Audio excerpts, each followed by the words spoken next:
प्यारे बच्चों, आज कक्षा 10 की इस गणित की क्लास में आप सबका स्वागत है। इस क्लास में हम आज दो चर राशि वाले रेखिक समीकरण युग्म का बीजगणितीय निरूपण के बारे में अध्ययन करेंगे। इससे पहले की कक्षाओं में हमने देखा था कि दो चर राशि वाले जो रेखिक समीकरण युग्म थे उनका ग्राफीय निरूपण किस प्रकार से होता है, जो हमने प्रश्नावली 3.1 में देखा। उसके बाद आपने देखा प्रश्नावली 3.2 में जो पहला प्रश्न था उसमें आपने उनके हल भी ज्ञात किए। किस विधि से? ग्राफीय विधि से हल किए।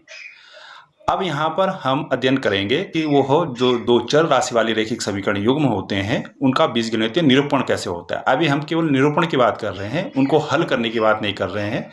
हल किस प्रकार से करेंगे इन समीकरणों को वो आगे आने वाली क्लासेस में हम देखेंगे। तो यहाँ पर केवल हम उनका बीजगणितीय निरूपण किस प्रकार से होता है, किस प्रकार से हमें हल प्राप्त होते हैं, उनको देखते हैं। यहाँ पर आगे देखते हैं। तो दो चर राशि वाले रेखिक समीकरण युग्म का बीजगणितीय निरूपण हम किस प्रकार से प्राप्त करते हैं इसके हमारे पास तीन रूप से हम इनको प्राप्त कर पाते हैं। दो चर राशि वाले रेखिक समीकरण युग्म का जो बीजगणितीय निरूपण है तीन प्रकार से हम प्राप्त करते हैं। पहला है अद्वितीय रूप से केवल एक हल हो। अगर हमारे पास जो रेखिक समीकरण युग्म है उसमें केवल एक ही हल हमें प्राप्त हो रहा है, x और y के मान केवल एक आ रहे हैं हमारे पास, ठीक है, तो तब वो कैसा समीकरण होगा? अद्वितीय रूप से एक हल प्राप्त होगा उस समीकरण का। इसी प्रकार से समीकरण नंबर 2 है कि अगर हमें कोई रेखिक समीकरण, दो चर राशि वाला रेखिक समीकरण ऐसा है कि उसमें हमें अपरिमित रूप से अनेक हल प्राप्त हो रहे हैं, यानी x y के बहुत सारे हल ऐसे हैं जो उन समीकरण युग्म को संतुष्ट कर रही हैं, तो तब हम कहेंगे कि उस समीकरण युग्म के कैसे हल हैं? अपरिमित रूप से अनेक हल हैं, ठीक है। तीसरा हम देखेंगे कि ऐसी भी समीकरणें होती हैं जिनका कोई हल प्राप्त नहीं होता है। तो ऐसे दो चर वाले रेखिक समीकरणों के जिनके कोई हल प्राप्त नहीं होते हैं, तो ये भी एक कंडीशन होती है। तो तीन प्रकार से हम बीजगणितीय निरूपण देख सकते हैं दो चर राशि वाले रेखिक समीकरण युग्म के। अद्वितीय रूप से अनेक हल प्राप्त हो, अद्वितीय रूप से केवल एक हल प्राप्त होगा, केवल एक ही हल प्राप्त होगा, यानी x और y के केवल एक ही मान प्राप्त होंगे। अपरिमित रूप से अनेक हल भी प्राप्त हो सकते हैं, यानी x और y के बहुत सारे मान प्राप्त हो सकते हैं। और ऐसा भी हो सकता है कि आपको कोई हल प्राप्त ना हो, x और y का कोई मान प्राप्त ना हो। तो तीन प्रकार से हम इनका डिस्कशन करेंगे यहाँ पर, देखो कैसे होता है। और इसकी तुलना हम ग्राफीय निरूपण से भी करेंगे, जो हमने पहले ग्राफीय निरूपण पढ़ा था। तो यहाँ पर मैंने ये दो समीकरण लिए हैं। पहला उदाहरण हम ले रहे हैं, एक उदाहरण इनसे संबंधित, जो हमने अभी ये 3 पॉइंट डिस्कस किए इनसे संबंधित हम उदाहरण लेंगे, इनको समझेंगे कैसा होता है। तो ये हमने पहला उदाहरण लिया है, इसमें पहली समीकरण ली मैंने x - 2y = 0 और दूसरी समीकरण ली 3x + 4y = 20। ये दो समीकरण हैं। अब देखें जो ये दो समीकरण हैं, तो ये कैसे समीकरण है? दो चर राशि वाले रेखिक समीकरण युग्म है। ये दो चर राशि वाला रेखिक समीकरण युग्म है। दो समीकरण है तो युग्म हो गया, और दो चर राशियां हैं तो दो चर राशि वाला रेखिक समीकरण युग्म तो हो गया ही। अब जो ये समीकरण है एक नंबर और ये 2 नंबर जो समीकरण है, इनके लिए जो ये x के मान लिखे हैं यहाँ पर, केवल ये दो मान ही इन दोनों समीकरणों को संतुष्ट करेंगे, यानी इस समीकरण युग्म को संतुष्ट करेंगे। और कोई मान x और y के ऐसे नहीं होंगे जो इस समीकरण को संतुष्ट कर पाएंगे। हम चेक भी कर सकते हैं। तो चेक करते हैं यहाँ पर कि ये मान संतुष्ट कर रहे हैं या नहीं कर रहे हैं। x और y के जो दो मान है समीकरण नंबर 1 और 2 को संतुष्ट कर रहे हैं। संतुष्ट करने का मतलब ये है कि इन समीकरणों में जब हम इन मानों को रखेंगे तो इन समीकरणों का दायां पक्ष और बायां पक्ष क्या होना चाहिए? बराबर होना चाहिए। तो रखते हैं इनका मान। समीकरण नंबर 1 क्या हमारे पास, हमने यहाँ लिख दी समीकरण नंबर 1 x - 2y = 0। समीकरण नंबर 1 हो गई समीकरण नंबर 1 से। अब क्या करना है हमने यहाँ पर, जब हमने समीकरण नंबर 1 रख दी तो हमारे पास यहाँ पर क्या है, समीकरण नंबर 1 से x का मान 4 है और y का मान कितना है? 2। तो इस x का मान अब हम यहाँ पर इस समीकरण नंबर 1 में रख देंगे, जो हमने यहाँ पर लिखी है, ये वाली यहाँ पर लिख दी थी हमने। तो अब यहाँ से x और y के मान इस समीकरण में रखेंगे। तो x का मान कितना हो गया? 4 हो गया, और फिर -2 और y का मान कितना हो गया? फिर 2। 4 माइनस x का मान 4, फिर माइनस, फिर 2 गुणा y का मान 2 = 0 आ गया, ठीक है। तो अब कितना आ जाएगा? नेक्स्ट स्टेप में कितना आ जाएगा? ये नेक्स्ट स्टेप कितना हो जाएगा? ये जो नेक्स्ट स्टेप आएगा 4 माइनस 2 दूनी 4 बराबर 0, 4 में से 4 गया 0। तो आप देख रहे हैं बायां पक्ष और दायां पक्ष यहाँ पर समीकरण नंबर 1 से जो हमारे पास समीकरण नंबर 1 थी उसमें जब हमने ये x और y के मान जो थे वो रखे तो इसमें दायां पक्ष और बायां पक्ष बराबर आया।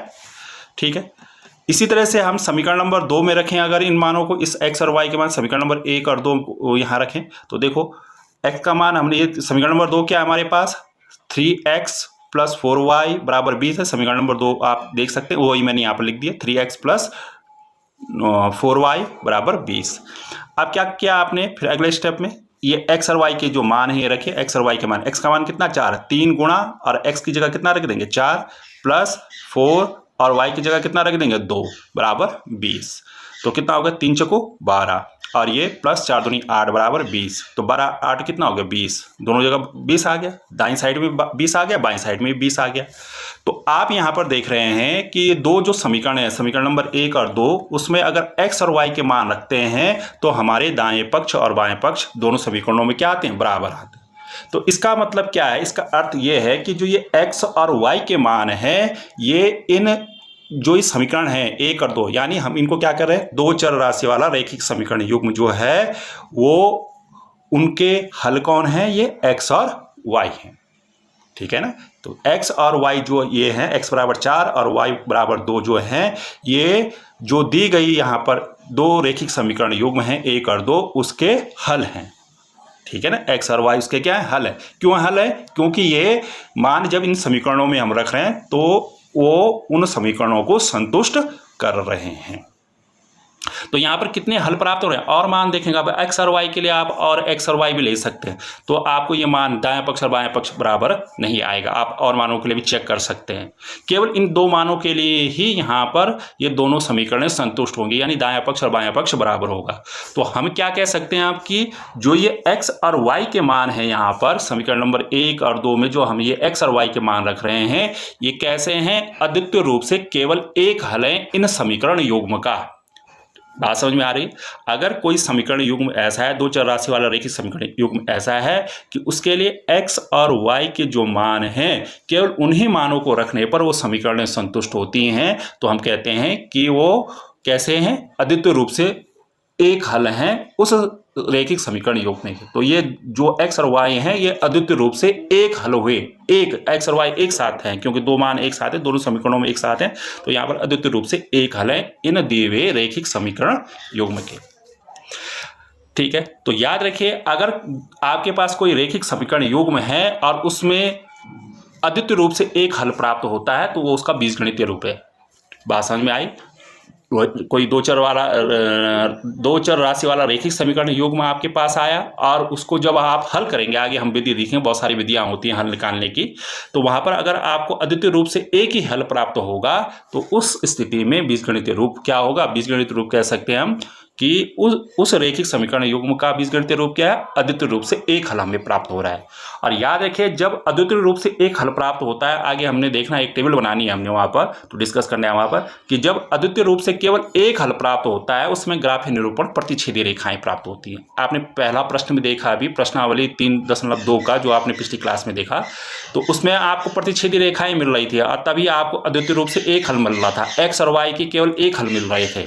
तो कहने का मतलब है वहां पर जो ग्राफीय निरूपण था कैसे मिल रहा था, आपको प्रतिच्छेदी रेखाएं तो मिल रहा था, प्रतिच्छेदी रेखाएं आपको मिल रही थी। इससे पहले वाले प्रश्नावली 2.2 का जो पहला प्रश्न आप किया, 3.2 का भी पहला प्रश्न जो किया उसमें प्रतिच्छेदी रेखाएं मिल रही थी। यानी जब भी आपको प्रतिच्छेदी रेखाएं मिलेंगी तो हमेशा कैसा मिलेगा, आपको प्रतिच्छेदी रेखाओं का मतलब होता है कि आपको बीजगणितीय रूप से अद्वितीय रूप से एक हल प्राप्त हो रहा है। ठीक है, तो ये इसका बीजगणितीय रूप है और ग्राफीय रूप है। बीजगणितीय रूप में अद्वितीय रूप से एक हल प्राप्त हो रहा है अगर दो समीकरणों का, तो इसका मतलब ग्राफीय निरूपण में वो प्रतिच्छेदी रेखाएं प्राप्त कर रही हैं। और उल्टा भी होगा, अगर प्रतिच्छेदी रेखाएं प्राप्त हो रही हैं आपको किसी ग्राफीय निरूपण में, दो चर राशि वाले रैखिक समीकरण युग्म अगर प्रतिच्छेदी रेखाएं अगर क्या कर रहे हैं, प्रतिच्छेदी रेखाएं आपके पास हैं, तो उसका मतलब अद्वितीय रूप से एक हल प्राप्त हो रहा है। प्रतिच्छेदी रेखाएं इस प्रकार से आपको ग्राफ में विभिन्न रूप से मतलब दो रेखाएं एक दूसरे को काट रही होंगी। ठीक है ना। तो अब देखिए इसमें जो दूसरा उदाहरण हम एक ले लेते हैं, इसमें मैंने ये दो समीकरण लिए या एक रैखिक समीकरण युग्म लिया है। तो इसमें मैंने ये दो समीकरण क्या ली हैं, x + 2y = 6 और दूसरी समीकरण ली है मैंने 2x + 4y = 12। ये दो रैखिक समीकरण हैं या एक रैखिक समीकरण युग्म है। अब इस रैखिक समीकरण में हम देखते हैं कि x y के विभिन्न मानों के लिए ये दोनों समीकरणें संतुष्ट होती है, अर्थात ये रैखिक समीकरण संतुष्ट होता है। तो चलिए देखते हैं, अगर हम इस रैखिक समीकरण में x बराबर इन दोनों जो रैखिक समीकरण है या जो ये रैखिक समीकरण युग्म दे रखा है, इसमें अगर x बराबर 2 रखें और y बराबर 2 रखें तो क्या होता है देखें। पहले समीकरण नंबर 1 में देखते हैं। समीकरण नंबर 1 है हमारे पास यहाँ पर। इस समीकरण नंबर 1 को मैंने यहाँ पर लिख दिया है। समीकरण नंबर 1 को लिख दिया मैंने x + 2y = 6 मैंने लिख दिया है। अब x का मान यहाँ पर मैंने क्या रख दिया, 2 रख दिया, ठीक है। y का मान क्या रख दिया, फिर यहाँ पर +2 और y का मान भी कितना रख दिया, 2 = 6। तो अब कितना मान हो जाएगा, ये कितना आ जाएगा, 2 + 2 दूनी 4 और ये 6 का 6 आ जाएगा। तो कितना हो गया, 4 और 2 6 और यहाँ भी 6। तो आप देख रहे हैं बाईं साइड और दाईं साइड दोनों जगह, बाईं साइड और दाईं साइड दोनों और मान क्या आ रहा है, 6 आ रहा है। तो इसका मतलब पहली समीकरण हमारी संतुष्ट हो रही है अगर x और y के मान हम ये रख रहे हैं। इसी प्रकार से हम चेक करते हैं, इसमें ये दूसरी समीकरण में चेक करते हैं। ये दूसरी समीकरण है। तो दूसरी समीकरण में देखिए क्या हो रहा है। यहाँ पर ये समीकरण में हमने क्या रख दिया, 2x + 4y = 12 मैंने यहाँ पर लिख दी। तो यहाँ पर 2 गुणा x का मान कितना रखा, ये 2 रखा, फिर प्लस और 4 और गुणा फिर y का मान कितना, 2 रखा, बराबर 12 हो गया। तो अब कितना आया, 2 दूनी 4 और 4 दूनी फिर ये कितना आ गया, 8 और ये 12। तो अब कितना आ गया, ये जोड़ेंगे इनको, 4 और 8 12, ये 12। तो हमारे पास ये 12 दायां पक्ष और बायां पक्ष फिर से अगेन बराबर हो गया। यानी समीकरण नंबर 1 और जो ये 2 हैं, ये x और y के मान को, x का अगर मान 2 रखते हैं, y का मान 2 रखते हैं इन समीकरणों में, तो ये समीकरणें संतुष्ट हो रही हैं। इसी प्रकार से इनके लिए देखते हैं, x = 0 और y = 3 के लिए देखते हैं इस समीकरण में। इस समीकरण नंबर 1 में रखा हमने मान, कितना रखा, समीकरण नंबर 1 में क्या रखा, लिख दी मैंने। समीकरण नंबर 1 x + 2y = 6, x का मान रखा 0, फिर +2 और y का मान कितना रखा, ये 3 = 6। तो कितना आ जाएगा यहाँ से, ये 0 का 0 आ जाएगा और 2 तिया 6, 2 तिया कितना आ गया यहाँ पर, ये 2 तिया 6 आ गया और ये बराबर 6। तो अगेन ये 6 बराबर कितना हो गया, ये आ गया आपका यहाँ पर 6 = 6। बाई साइड भी 6 आ गया, 0 + 6 कितना 6 आ गया, दाईं साइड भी 6, 6 का 6। तो x = 0 और y = 3 रखने पर समीकरण नंबर 1 क्या हो रही है, संतुष्ट हो रही है। यानी दायां पक्ष और बायां पक्ष बराबर आ रहा है। इसी प्रकार समीकरण नंबर 2 में हम ये मान रखते हैं, x = 0 और y = 3। तो समीकरण नंबर 2 रखा, तो समीकरण नंबर 2 क्या है हमारे पास, वो लिख दिया हमने, 2x + 4y = 12। 2 गुणा x का मान कितना रखा यहाँ से, 0, ठीक है, ये रखा। फिर 4 प्लस कितना है यहाँ पर 4, तो 4 का 4 गुणा 3 का मान कितना, y का मान कितना हो गया, 3 = 12। तो अब कितना आ गया हमारे मान यहाँ पर, 2 गुणा 0 कितना आ गया, 0, 4 तियाँ 12 आ गया, अब फिर बराबर 12 आ गया। तो 0 + 12 कितना हो गया, 12, 12 = 12 आ गया। कहने का अर्थ ये है कि अगेन हम जब x और y के मान समीकरण नंबर 1 और 2 में रख रहे हैं तो उसके मान संतुष्ट हो रहे हैं। यानी दायां पक्ष और बायां पक्ष दोनों समीकरणों में क्या हो रहा है, बराबर आ रहा है। अर्थात ये x = 0 और y = 3 इसका एक हल ये हो गया। x = 2 y = 2 एक हल हो गया इन दोनों समीकरणों का। एक हल कौन हो गया, x = 0 और y = 3, 2 हल हो गए। इसी प्रकार से आप इस पर भी चेक कर सकते हैं, x = 4 और y = 1 पर भी चेक कर सकते हैं आप। ये दोनों समीकरणें संतुष्ट हो रही है, हमने कर रखे हैं, आप इसको चेक कर सकते हैं। तो कहने का मतलब है इस प्रकार से और भी अन्य मान हो सकते हैं x और y के, जो इन दोनों समीकरणों को क्या करते हो, संतुष्ट करते हैं। तो कहने का अर्थ ये है कि अगर किसी 2 समीकरण आपके पास हैं, यानी एक रैखिक समीकरण युग्म आपके पास है और उसमें x और y के विभिन्न मानों के लिए वो दोनों समीकरणें संतुष्ट होती हैं, तो क्या होता है उसका बीजगणितीय निरूपण तब क्या होता है, उसमें अपरिमित रूप से अनेक हल होते हैं। ये अनेक हल है, एक हल ये हो गया, एक हल ये हो गया, एक हल हो गया, ऐसे और भी हल होंगे इन समीकरणों के। तो हम कहते हैं अपरिमित रूप से अनेक हल हैं, यानी बहुत सारे हल हैं, अपरिमित रूप से अनेक हल हैं। और जब ये स्थिति होती है अपरिमित रूप से अनेक हल होते हैं तो उसमें आपको संपाती रेखाएं मिलती है। उसमें ग्राफीय निरूपण कैसे मिलता है आपको, संपाती रेखाएं। ये देखें आप, यहाँ पर AB रेखा एक है और एक CD रेखा है, दोनों एक दूसरे के ऊपर है। CD रेखा किसके ऊपर है, AB रेखा के ऊपर है, तो इसको क्या कहते हैं, संपाती रेखाएं। इसी प्रकार से आप देख रहे हैं यहाँ पर एक LM रेखा है, ये PQ रेखा है। तो LM रेखा के ऊपर कौन है, PQ रेखा है, एक दूसरे के ऊपर है तो हम क्या कहते हैं, संपाती रेखाएं। जब एक रेखा एक दूसरे के ऊपर होती है तो उनको कहते हैं संपाती रेखाएं। तो अगर आपको अपरिमित रूप से अनेक हल मिल रहे हैं तो वहां पर उसका ग्राफीय निरूपण कैसा होता है, संपाती रेखाएं। अपरिमित रूप से अनेक हल का मतलब जब किसी रैखिक समीकरण युग्म के लिए आपको बहुत सारे x और y के मान प्राप्त होते हैं। अब ये देखें, यहाँ पर एक उदाहरण हमने और ले लिया, उदाहरण नंबर 3। यहाँ पर दो समीकरण ली मैंने, 2x + 3y = 9, 4x + 6y = 18। तो यहाँ पर देखिए इसका बीजगणितीय निरूपण क्या होगा। अब इन दोनों समीकरणों को अगर हम हल करना चाहें तो यहाँ पर हमें कोई x y का कोई हल प्राप्त नहीं होता है, ठीक है। तो इसका बीजगणितीय निरूपण क्या होता है, यहाँ पर अगर हम हल करना चाहें तो हमें नहीं हो पाएगा ये हल प्राप्त। कैसे करेंगे हल कैसे करते हैं समीकरणों को तो आगे हम देखेंगे, पर अगर आपको दो समीकरण ऐसे दी गई हैं कि उसका कोई हल प्राप्त नहीं हो रहा है तो उसका बीजगणितीय निरूपण कैसा होता है, उसका बीजगणितीय निरूपण क्या होता है, कोई हल प्राप्त नहीं हो रहा है, ठीक है ना। अगर कोई भी मान x y के कोई भी मान किसी रैखिक समीकरण युग्म में को संतुष्ट नहीं कर रहे हैं, यानी कोई भी x y का मान ऐसा नहीं होगा जो इन दोनों समीकरणों को संतुष्ट करेगा, अतः हम क्या कहेंगे, इन दोनों समीकरणों का कोई हल नहीं है, यानी इसका बीजगणितीय निरूपण क्या होगा, इसका कोई हल नहीं है। और ग्राफीय निरूपण क्या होगा उस स्थिति में जब कोई हल प्राप्त नहीं होता, समांतर रेखाएं। ये समांतर रेखाएं हमें इस प्रकार से प्राप्त हो गई। तो इस प्रकार से हमने 3 कंडीशन देखी, आगे भी हम इसको एक टेबल के माध्यम से देखेंगे। तो फिलहाल आप ये 3 कंडीशन समझ गए होंगे कि अगर हमारे पास एक रैखिक समीकरण युग्म है, अगर हमें केवल एक हल प्राप्त होता है तो उसका कहते हैं एक अद्वितीय हल प्राप्त हो रहा है और उस समय हमें प्रतिच्छेदी रेखाएं मिलती हैं। अगर दो समीकरण ऐसे हैं, एक रैखिक समीकरण ऐसा है जिसमें हमें x और y के बहुत सारे हल मिलते हैं, तब हम कहते हैं कि अपरिमित रूप से अनेक हल हमें प्राप्त हो रहे हैं, उस समय हमें संपाती रेखाएं मिलती है। और जब दो समीकरण ऐसी हों या एक रैखिक समीकरण ऐसा हो जब कोई भी x y का कोई भी मान उन समीकरणों को संतुष्ट नहीं करता है, तब कोई हल हमें प्राप्त नहीं होता और उसमें ग्राफीय निरूपण क्या होती है, समांतर रेखाएं होती हैं। अब थोड़ा इसको एक नए कॉन्सेप्ट के तरीके से समझेंगे, क्योंकि ऐसा भी प्रश्न पूछा जाता है आपके पास, आगे आप देखेंगे कि दो चर राशि वाले रैखिक समीकरण युग्म का बीजगणितीय हल का निरूपण, आपको बीजगणितीय निरूपण तो करना है पर वो किसके रूप में बताना है, संगत और असंगत युग्म के। तो यहाँ पर 2 परिभाषाएं हम ले रहे हैं, संगत और असंगत। ये पहली संगत युग्म है, दूसरा असंगत युग्म है। तो देखो संगत युग्म क्या होता है कि दो चर राशि वाला रैखिक समीकरण युग्म, आपने देखा 2 समीकरण आपके पास होंगे x और y में। अगर दो चर राशि वाला रैखिक समीकरण युग्म है और उसमें कोई हल प्राप्त होता है, आपको हल प्राप्त हो रहा है, यानी x और y के मान आपको मिल रहे हैं। तो x और y के मान कब मिलते हैं आपको, 2 ही स्थितियां में मिलते हैं, या तो अपरिमित रूप, या तो अद्वितीय रूप से एक हल प्राप्त होगा या अपरिमित रूप से अनेक हल प्राप्त होगा। 2 स्थितियां तो है, 3 स्थितियां है ना आपके पास अब बीजगणितीय रूप की, या तो अद्वितीय रूप से एक हल प्राप्त होगा या अपरिमित रूप से अनेक हल प्राप्त होंगे या कोई हल प्राप्त नहीं होगा। तो हल किस में प्राप्त हो रहा है आपको, पहली 2 कंडीशंस में, किसके, या तो अद्वितीय रूप से एक हल प्राप्त हो रहा है या अपरिमित रूप से अनेक हल प्राप्त हो रहे हैं।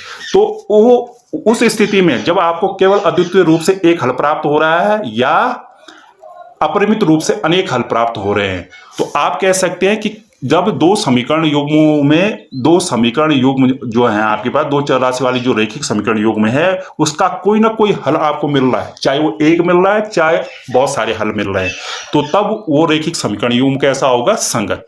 यानी कहने का मतलब है 2 चर राशि वाले रैखिक समीकरण युग्म का अगर आपको हल मिल रहा है, एक भी मिल सकता है और बहुत सारे हल भी मिल सकते हैं, तो उस समय जो युग्म होगा वो रैखिक समीकरण युग्म क्या कहलाएगा, संगत युग्म कहलाएगा। संगत रैखिक युग्म या संगत रैखिक समीकरण युग्म कह सकते हैं या संगत युग्म कह सकते हैं, डायरेक्ट संगत युग्म। अब देखो, अब कैरेक्टराइज करेंगे इसको, अब वर्गीकृत क्लासिफिकेशन करेंगे। पहला है अविरोधी संगत समीकरण युग्म, अविरोधी संगत समीकरण युग्म। अविरोधी कब होता है, अब ऐसा संगत युग्म जिसमें केवल अद्वितीय रूप से एक हल प्राप्त हो, आपको अद्वितीय रूप से हल, केवल अद्वितीय रूप से केवल अद्वितीय हल प्राप्त हो, केवल अद्वितीय हल प्राप्त हो, केवल एक मान प्राप्त हो, x और y का केवल एक मान, जैसा अभी हमने पहली समीकरण में देखा था, पहला उदाहरण देखा था, उसमें केवल एक हल प्राप्त हो रहा था। तो वो कैसा युग्म है, संगत युग्म तो है क्योंकि हल प्राप्त हो रहा है, पर कैसा युग्म है, अविरोधी संगत समीकरण युग्म। अविरोधी क्यों हुआ? क्योंकि वहां पर केवल आपको अद्वितीय रूप से एक हल प्राप्त हो रहा था, एक्स और वाई के एक मान प्राप्त हो रहे थे, तो उसको हम कहते हैं अविरोधी संगत समीकरण युग्म। संगत समीकरण युग्म का सीधा सीधा मतलब है कि हल प्राप्त हो रहा है, और अविरोधी शब्द आ जाएगा उसमें, अविरोधी संगत समीकरण युग्म आ जाएगा, मतलब केवल एक हल प्राप्त हो रहा है आपको। ठीक है, अब दूसरा भी हो सकता है, दूसरा संगत युग्म आश्रित संगत समीकरण युग्म। अब आश्रित संगत समीकरण युग्म का मतलब है ऐसा संगत युग्म जिसमें अपरिमित रूप से अनेक हल प्राप्त हो रहे हैं। जैसे दूसरे उदाहरण में देखें, वहां पर एक्स और वाई के बहुत सारे मान संतुष्ट कर रहे थे समीकरण युग्म को, तो वहां पर हमें अपरिमित रूप से अनेक हल प्राप्त हो रहे थे। तो वो कैसा संगत युग्म है तो संगत युग्म, हल तो प्राप्त हो रहा है पर कैसा है वो? आश्रित संगत समीकरण युग्म हुआ है। तो याद रखिए, संगत समीकरण युग्म या संगत युग्म का मतलब होता है कि दो चर राशि वाला ऐसा रैखिक समीकरण युग्म जिसमें हमें हल प्राप्त होता है, संगत युग्म कहलाता है। दो प्रकार से होता है ये, अविरोधी और आश्रित। अविरोधी संगत समीकरण युग्म क्या है? जिसमें केवल हमें अद्वितीय रूप से एक हल प्राप्त होता है। और आश्रित संगत समीकरण युग्म क्या है? जिसमें हमें अपरिमित रूप से अनेक हल प्राप्त, बहुत सारे हल प्राप्त होते हैं। तो इनका यूज होना है आगे संगत युग्म का, तो ये आप जरा ध्यान में रखें कि अगर हल प्राप्त हो रहा है तो संगत युग्म है। इसी प्रकार से असंगत युग्म है। असंगत ठीक संगत का उल्टा है। असंगत युग्म क्या है कि दो चर राशि वाला ऐसा रैखिक समीकरण युग्म जिसमें कोई हल प्राप्त नहीं होता। तीसरा वाला जो कंडीशन देखी थी, हमने दो समीकरण लिखी थी, हमने कहा था वहां पर कोई हल एक्स और वाई का कोई मान आपको प्राप्त नहीं हो रहा है, ठीक है ना, जिसका ग्राफ निरूपण कैसा था? समपाती रेखा है। तो उस युग्म को, उस समीकरण युग्म को कैसा हम कहेंगे? असंगत युग्म। तो संगत और असंगत आप समझ गए होंगे। संगत युग्म का मतलब होता है कि आपको हल प्राप्त हो रहा है, और असंगत युग्म का मतलब होता है कि आपको हल प्राप्त नहीं होता।